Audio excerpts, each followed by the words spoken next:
নমস্কার বন্ধুরা, welcome to Shampa's kitchen. আমাদের আজকের রেসিপি সেরা স্বাদের 5 রকমের ভর্তা। বাড়িতে মাছ, মাংস, ডিম না থাকলেও গরম ভাতের সাথে এই ভর্তার কোনো তুলনাই নেই। তাহলে চলুন চটপট দেখে নিই সেরা স্বাদের এই 5 ভর্তার রেসিপি। রেসিপিটা অবশ্যই প্রচুর মানুষের সাথে শেয়ার করুন। আশা রাখি এই সময়ে সকলের খুব ভালো লাগবে এবং প্রয়োজনেও লাগবে।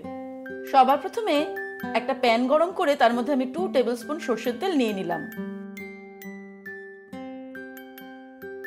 তেলটা গরম হয়ে গেলে সবকটা ভর্তার জন্য শুকনো লঙ্কাগুলো একেবারেই ফ্রাই করে নেব। তার জন্য 7-8টা শুকনো লঙ্কা এর মধ্যে দিয়ে ফ্রাই করে নিচ্ছি। শুকনো লঙ্কাগুলো মিডিয়াম আঁচে খুব ভালো করে ফ্রাই করে নিতে হবে। লঙ্কাগুলো খুব ভালো করে ভাজা হয়ে গেছে, এবার এগুলোকে একটা বাটির মধ্যে তুলে নেব। এবারে ওই তেলেই কয়েকটা কাঁচা লঙ্কাকেও আমি ভেজে নেব, তবে খুবই অল্প সময়ের জন্য, মিনিট খানেকের জন্য কাঁচা লঙ্কাগুলোকে আমি একটু নেড়ে ভেজে নিলাম। কাঁচা লঙ্কাগুলো ফ্রাই করা হয়ে গেছে, তুলে নিলাম।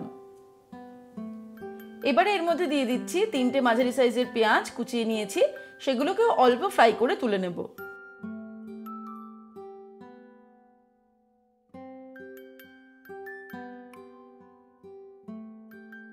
মিডিয়াম ফ্লেমে পেঁয়াজগুলোকে আমি জাস্ট 2 মিনিটের জন্য ফ্রাই করে নিলাম, খুব বেশি সময়ের জন্য ফ্রাই করার দরকার নেই। এবার এগুলোকেও একটা বাটির মধ্যে তুলে নিচ্ছি। সবার প্রথমেই আমি আপনাদের জন্য রেখেছি শিম ভর্তার রেসিপি। তার জন্য একটা প্লেটে আমি সিদ্ধ করে রাখা 10-12টা শিম নিয়ে নিলাম। এগুলোকে আমি ভাতে সিদ্ধ করে নিয়েছি। প্রথমেই শিমের শিরাগুলোকে আমাদের এইভাবে ছাড়িয়ে নিতে হবে।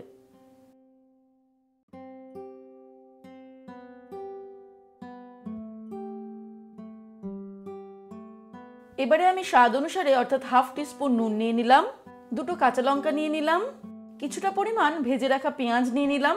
এবারে নুনের সঙ্গে কাঁচা লঙ্কাটাকে ভালো করে আগে মেখে নিচ্ছি। আপনারা নুন আর ঝালটা কিন্তু নিজেদের স্বাদ অনুসারে দেবেন। তারপর পেঁয়াজের সঙ্গেও এটাকে মাখিয়ে নেব। এবারে শিমগুলোর সঙ্গেও সবকিছুকে একসঙ্গে মিশিয়ে নিয়ে মেখে নেব। আপনারা কিন্তু শিমগুলোকে আলাদা করে মিক্সিতেও পেস্ট করে নিতে পারেন।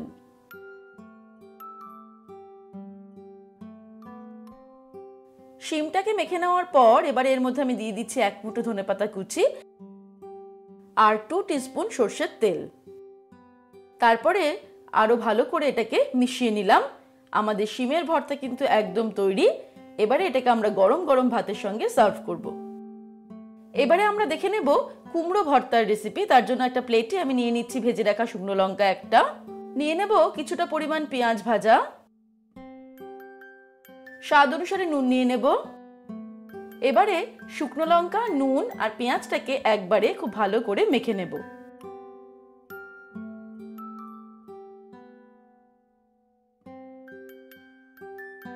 এবারে আমি এর মধ্যে দিয়ে দিচ্ছি সিদ্ধ করে রাখা কুমড়ো, যেটাকে আমি ফালি ফালি করে সিদ্ধ করে নিয়েছি। তারপর কুমড়োটাকেও সবকিছুর সঙ্গে ভালো করে মিশিয়ে নিয়ে মেখে নিতে হবে।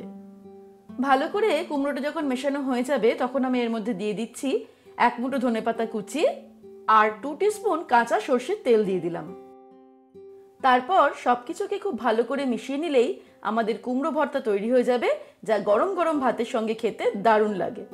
এবারে আমরা তৈরি করব চটপটা টমেটো ভর্তা। তার জন্য আমি একটা প্লেটে 3টে মাঝারি সাইজের টমেটো 2 টুকরো করে কেটে নিয়েছি।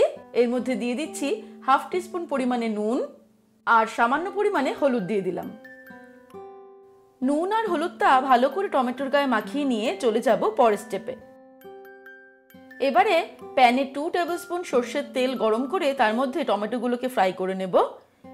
মিডিয়ামে রেখেই আমাদের টমেটোগুলোকে ফ্রাই করতে হবে। একটু সময় নিয়ে টমেটোগুলোকে যদি আমরা একটু পোড়া পোড়া করে ফ্রাই করি তাহলে কিন্তু ফ্লেভারটা খুব ভালো আসবে।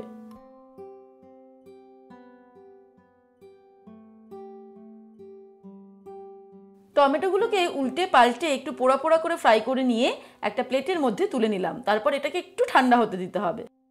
টমেটোটা ঠান্ডা হতে হতে কিছুটা রসুন আমি এর মধ্যে ফ্রাই করে নেব। আমি 5-6টা রসুনের কোয়া একদম লম্বা লম্বা করে কেটে নিয়েছি ঝিরিঝিরি করে। এগুলোকে মিনিট খানেক ফ্রাই করে নিয়ে তুলে নেব। রসুনটা ফ্রাই করা হয়ে গেছে, এটাকেও আমি তুলে নিলাম। একটা প্লেটে ভেজে রাখা টমেটো রসুনের সঙ্গে নিয়ে নেব একটা শুকনো লঙ্কা আর কিছুটা ভাজা পেঁয়াজও দিয়ে দিলাম। টমেটো ফ্রাই করার সময় নুন দিয়েছিলাম, তাই আমি আলাদা করে নুনটা দিলাম না, তবে আপনারা স্বাদ অনুসারে অ্যাড করবেন। টমেটোর খোসাগুলোকে তুলে নেব, যেটা খুব সহজেই আমার হাতে উঠে আসছে, দেখতেই পাচ্ছেন। এরপর শুকনো লঙ্কা, পেঁয়াজ আর রসুনটাকে একটু ডলে ডলে ভালো করে মেখে নেব। তারপর টমেটোর সঙ্গেও সবকিছুকে খুব ভালো করে মেখে নিতে হবে। আর এর মধ্যে আমি ফাইনালি অ্যাড করে দেব 1 মুঠো ধনেপাতা কুচানো। এবারে ভালো করে মেখে নিলেই আমাদের চটপটা টমেটোর ভর্তা তৈরি, যা গরম গরম ভাতের সঙ্গে জাস্ট জমে যাবে। এবারে আমি যেটা করে দেখাবো সেটা হলো পেঁপের ভর্তা। তার জন্য একটা প্লেটের মধ্যে আমি নিয়ে নিলাম শুকনো লঙ্কা ভাজা আর একটা কাঁচা লঙ্কা। এর সঙ্গে কিছুটা পরিমাণ পেঁয়াজ ভাজা নিয়ে নেব।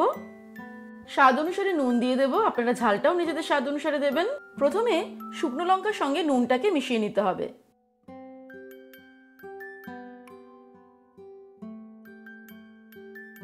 তারপরে কাঁচা লঙ্কা আর পেঁয়াজটাকে মিশিয়ে নিয়ে সবকিছুকে একসঙ্গেই ভালো করে মিশিয়ে নেব।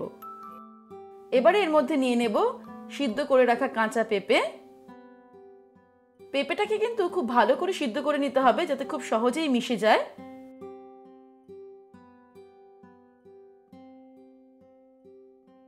নুন আর ঝালটা কিন্তু আপনারা নিজেদের স্বাদ অনুসারে দেবেন। তারপর এর মধ্যে আমি দিয়ে দিচ্ছি 1 মুঠো ধনেপাতা কুচানো আর দিয়ে দেব 2 টিস্পুন কাঁচা সরষের তেল।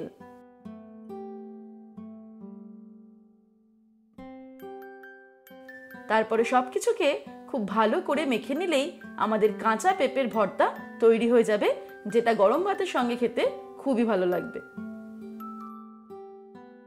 এবারে আমি যেটা করে দেখাবো সেটা হলো ভাজা বেগুনের ভর্তা।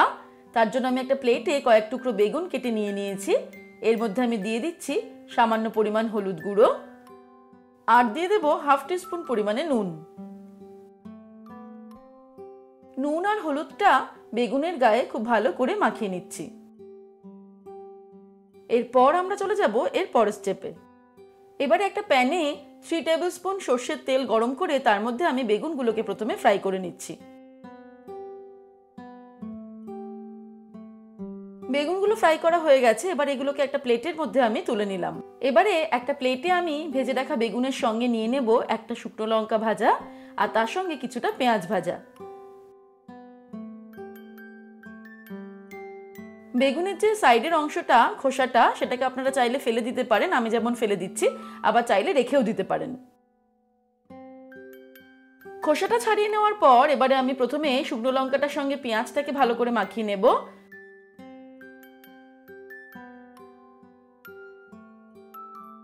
তারপর বেগুনটাকেও ভালো করে সবকিছুর সঙ্গে মাখিয়ে নেব। সবশেষে এর মধ্যে দিয়ে দিচ্ছি 1 মুঠো ধনেপাতা কুচানো। তারপর ভালো করে মিশিয়ে নিলেই আমাদের ভাজা বেগুনের ভর্তাও একদম তৈরি, যা গরম ভাতের সঙ্গে খেলে কিন্তু খুবই ভালো লাগবে। তাহলে দর্শক বন্ধুরা, নিত্যদিনের প্রয়োজনীয় এই 5 রকমের ভর্তার রেসিপি আপনাদের কেমন লাগলো আমাকে অবশ্যই কমেন্ট সেকশনে কমেন্ট করে জানাবেন এবং ভালো লাগলে লাইক করবেন আর পরিচিত সকলের সঙ্গে শেয়ার করতে ভুলবেন না। সাথে এমনই দারুণ দারুণ রেসিপির আপডেট পাওয়ার জন্য এক্ষুনি আমার চ্যানেল শম্পাস কিচেনকে সাবস্ক্রাইব করে নিন আর বেল আইকনটা অবশ্যই অ্যাক্টিভ করে নেবেন। ভালো থাকবেন, সুস্থ থাকবেন। আমি আবার হাজির হব নতুন নতুন রেসিপির সঙ্গে। নমস্কার।